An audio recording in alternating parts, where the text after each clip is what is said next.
Hi everyone, I'm Dr. Z. I'm a clinical psychologist specializing in transgender care. Welcome to my channel. So today I want to explore why certain people experience a lot of doubt and a lot of uncertainty about their gender. And in this particular video, I want to be very clear that I'll be talking about a younger category. I'll be talking about people who fall into the age of between 18 to about 27, I would say maybe 28, 29. Because age does makes a huge difference here on why you may be feeling a lot of doubt. I will do another video exploring people who are older because, like I said, age has a lot to do with it and it can help you really understand why you're experiencing a lot of doubt. I have a lot of people who fall into the younger category respond to a lot of my videos asking me just this particular question, and that is, I think I might be trans, but I'm not really sure. I'm experiencing a lot of doubt.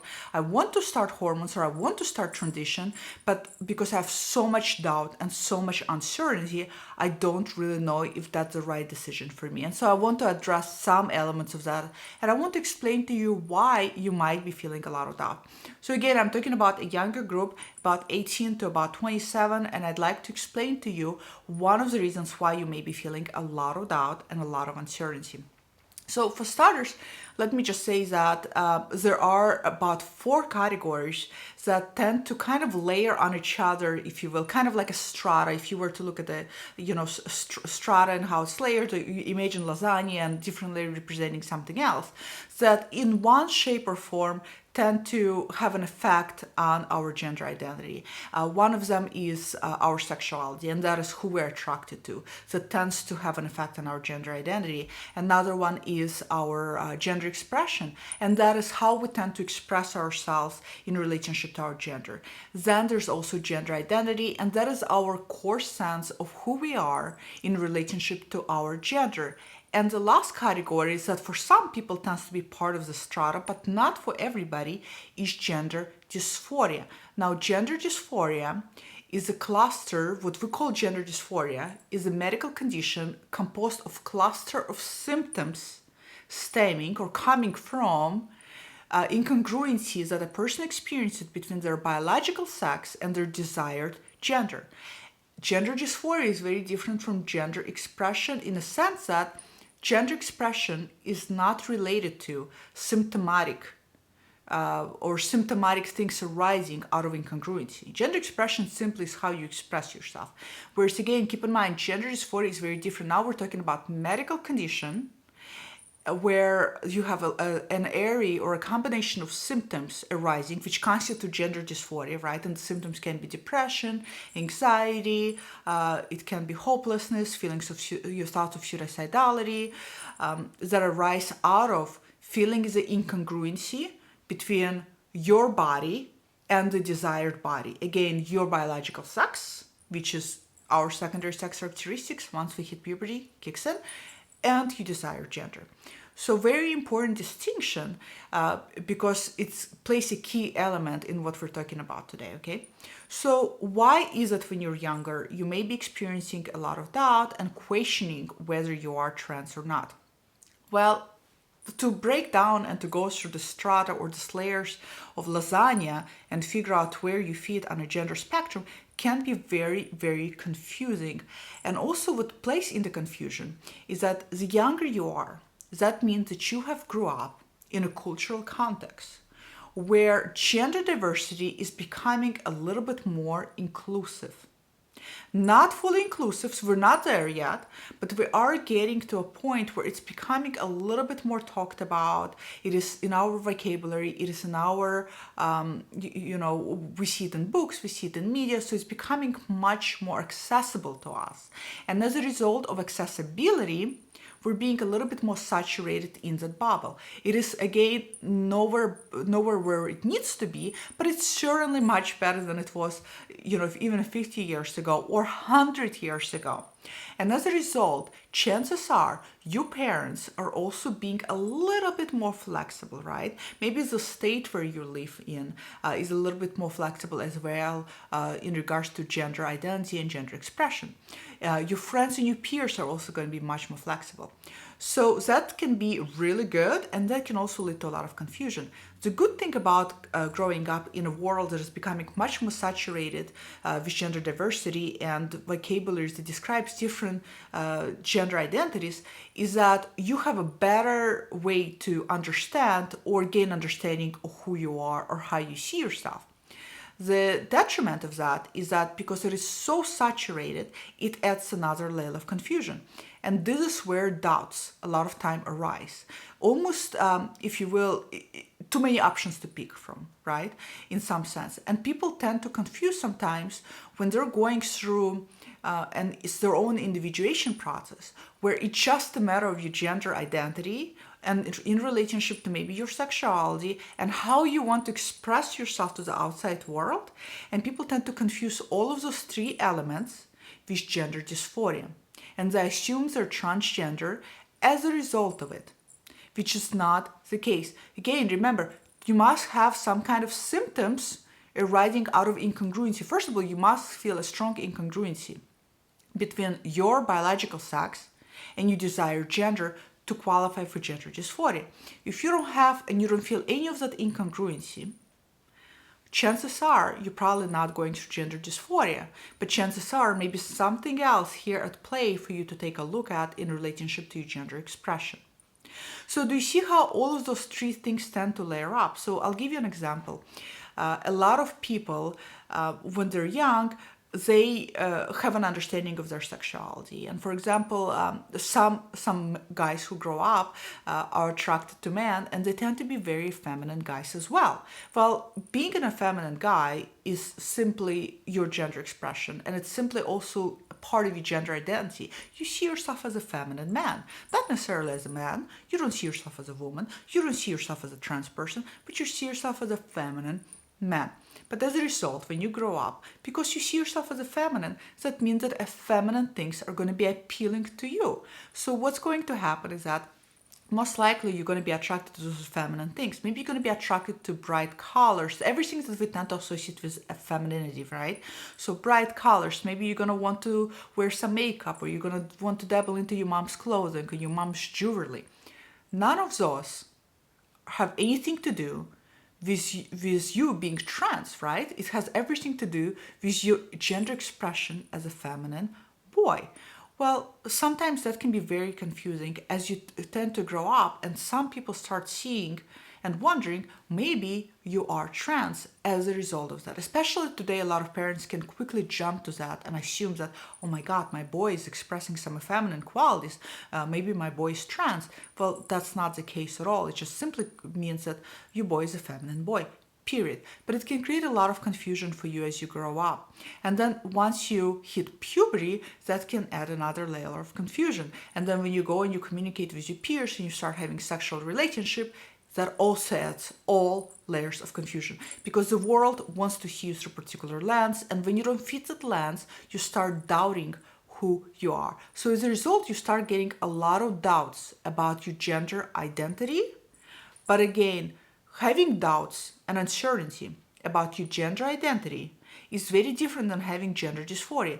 They can be synonymous and they can go hand in hand, but that's not often the case. It's common and it's very normal for people, especially who are younger, after puberty, during puberty, between the age of especially 18 and the age of 25, when you're out there and you're leaving high school and you're about to go into the world, or maybe you're going into college and you're exploring more your intimate inner world, right? You're getting into a relationship, you're starting to date, you're becoming more sexually active. So as a result, you really solidifying your sense of who you are as an individual. And gender is part of that. So it's very common for you to start questioning your gender identity and your gender role and your gender expression in relationship to the world out there, right?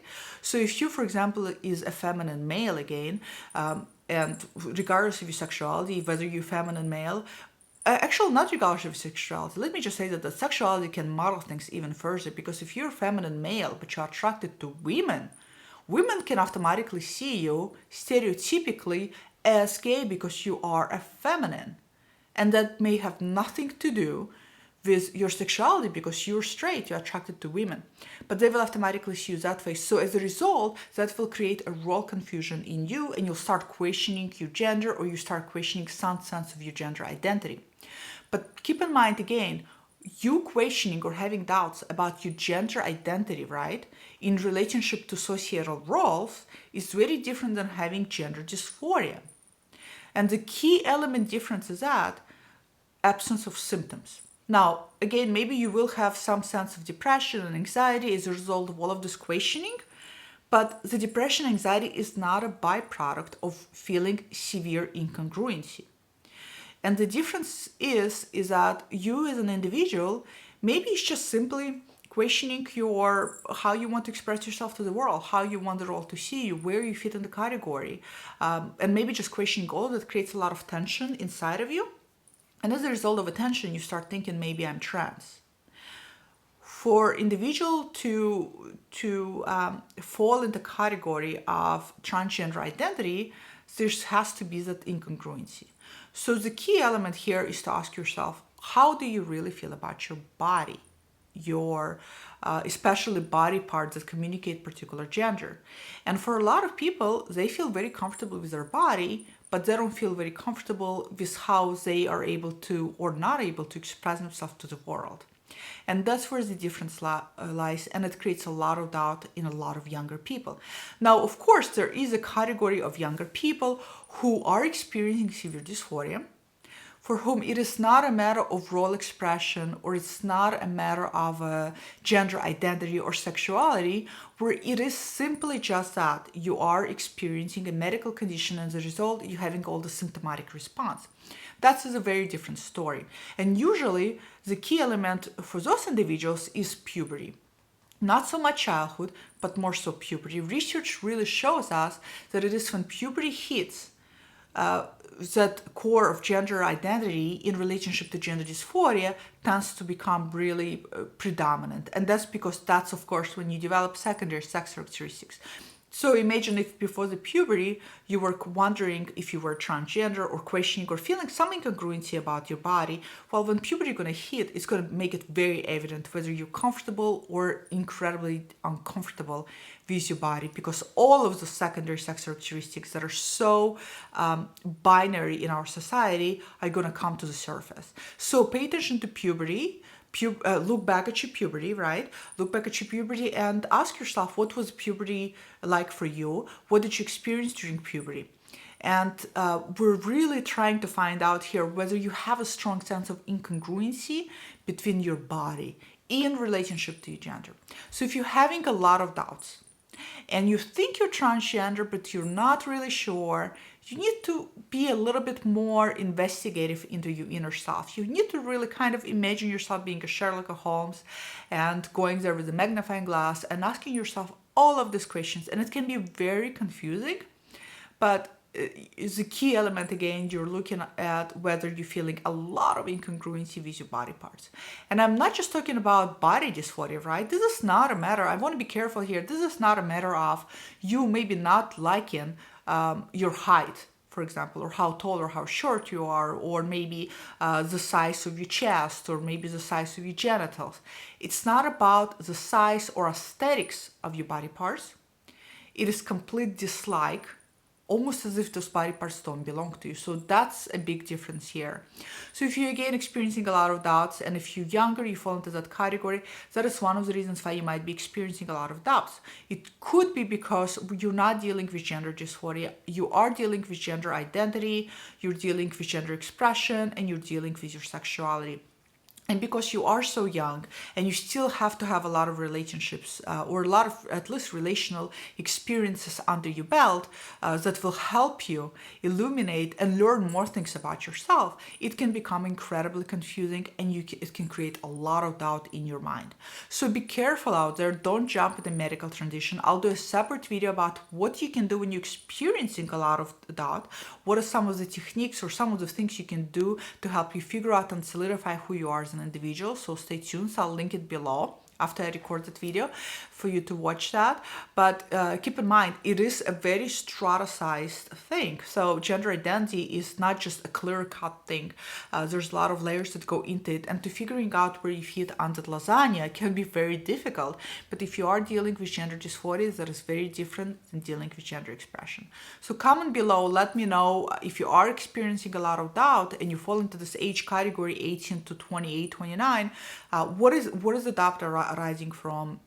How much that has to do with incongruency you feel, or how much it has to do with just wanting to maybe mimic particular gender expression, right? So for example, if you identify as a female, but you really like to maybe present yourself in a very masculine way, but you're still attracted to guys, and you see yourself as straight, but you just really like to masculinize yourself, but you don't see yourself as a guy, that is not necessarily a gender dysphoria issue. That is more of a gender expression thing.